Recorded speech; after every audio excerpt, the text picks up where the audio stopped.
आप चिंता मत करिए, बेझिझक। देखिए, ममता दीदी ने अपनी हार स्वीकार कर ली है।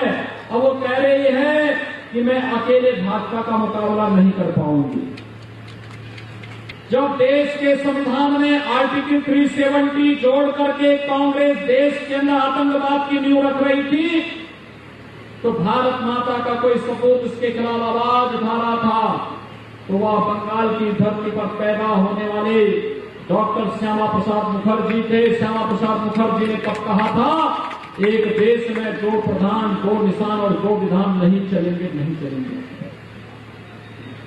हम अभिनंदन करते हैं प्रधानमंत्री मोदी जी का और गृह मंत्री अमित शाह जी का, जिन्होंने कश्मीर में आर्टिकल 370 को समाप्त करके आज बंगाल के नौजवानों को भी जम्मू कश्मीर के अंदर जमीन खरीदने की पूरी अनुमति दे दी है। अब बंगाल का नौजवान भी चाहेगा तो जम्मू कश्मीर के अंदर बस सकता है, कोई आपको रोक नहीं सकता। और मैं इसके लिए आपको बधाई भी दूंगा। भाइयों बहनों, बंगाल परिवर्तन की धरती रही है, सांस्कृतिक राष्ट्रवाद की धरती रही है, लेकिन बंगाल में हो क्या रहा है? 40 साल आपने 35 से 40 साल कांग्रेस को दिए, 30 साल आपने कम्युनिस्टों को दिए, 10 वर्ष से टीएमसी बंगाल के अंदर कुशासन और भ्रष्टाचार की प्रतीक बनी हुई है। हम तो केवल एक ही बात कहने के लिए आए हैं, प्रधानमंत्री मोदी जी ने लोक कल्याण का, इंफ्रास्ट्रक्चर का विकास और सुशासन को जो मॉडल देश को दिया है, आखिर बंगाल की माताओं, बहनों को और नौजवानों से को इस विकास और सुशासन के मॉडल से अलग क्यों किया जा रहा है? हम भी विकास और सुशासन के साक्षी बने।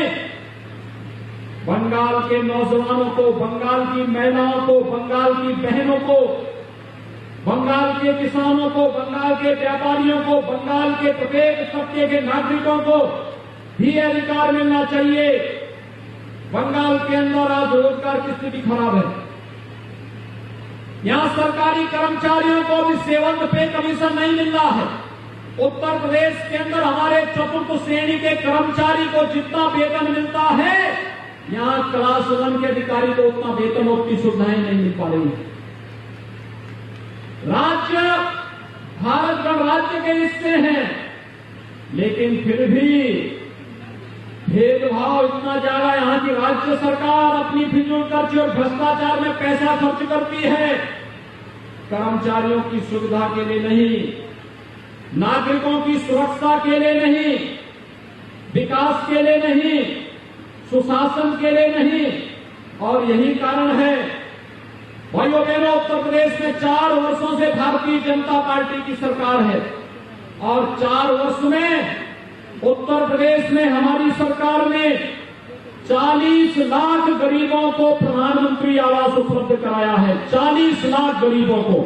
मैं पूछना चाहता हूं ममता दीदी से, आपने 10 वर्ष में कितने गरीबों को आवास बंगाल के अंदर दिए?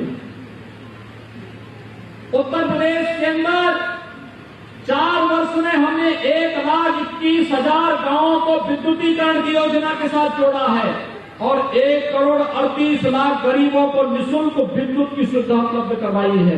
बंगाल के अंदर आखिर ये सुविधा यहां के गरीबों को क्यों नहीं मिल पा रही है? उत्तर प्रदेश के अंदर 6 करोड़ गरीबों को आयुष्मान भारत में 5 लाख रुपए की सालाना स्वास्थ्य बीमा का कवर दिया जा रहा है। आखिर ये सुविधा बंगाल के अंदर क्यों नहीं मिल पा रही है? 2,42,00,000 किसानों को प्रधानमंत्री किसान सम्मान निधि का लाभ मिल रहा है।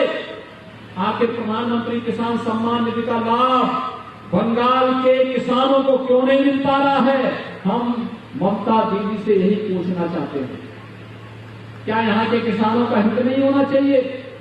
क्या यहां के मछुआरों का हित नहीं होना चाहिए?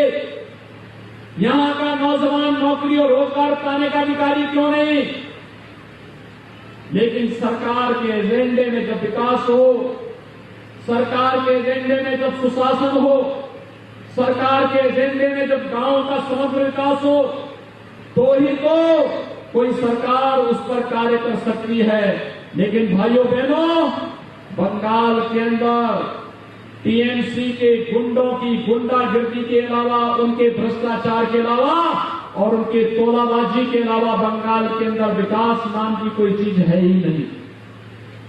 गरीब कल्याण योजनाओं का लाभ यहां पे नहीं मिलता है। और भाइयों बहनों, यहां पे गरीब कल्याण पैकेज का लाभ भी गरीबों को नहीं मिलता। इंफ्रास्ट्रक्चर डेवलपमेंट के कार्यों को रोका जाता है। देश के अंदर एम्स बन रहे हैं, आईआईटी बन रही है, आईआईएम बन रहे हैं, मेडिकल कॉलेजेस की श्रृंखला बन रही है। दीदी कहते हैं बंगाल में आवश्यकता नहीं। इंफ्रास्ट्रक्चर के लिए हाईवे, रेलवे, एयरपोर्ट बन रहे हैं, लेकिन दीदी कहती है बंगाल में इसकी आवश्यकता नहीं। भाइयों बहनों, न इंफ्रास्ट्रक्चर का डेवलपमेंट होगा, न गरीब कल्याण की लोक कल्याणकारी योजनाएं लागू होंगी, न नौजवानों को रोजगार मिलेगा, न महिलाओं की सुरक्षा और उनके सशक्तिकरण के लिए कोई कार्यक्रम चलेंगे, न किसानों के हित के लिए कार्यक्रम चलेंगे, तो आखिर बंगाल विकास करेगा कैसे? और भाइयों बहनों, यही तो आह्वान करने के लिए हम सब आज आए हैं। आप चिंता मत करिए, बेझिझक। देखिए, ममता दीदी ने अपनी हार स्वीकार कर ली है। अब वो कह रही है कि मैं अकेले भाजपा का मुकाबला नहीं कर पाऊंगी।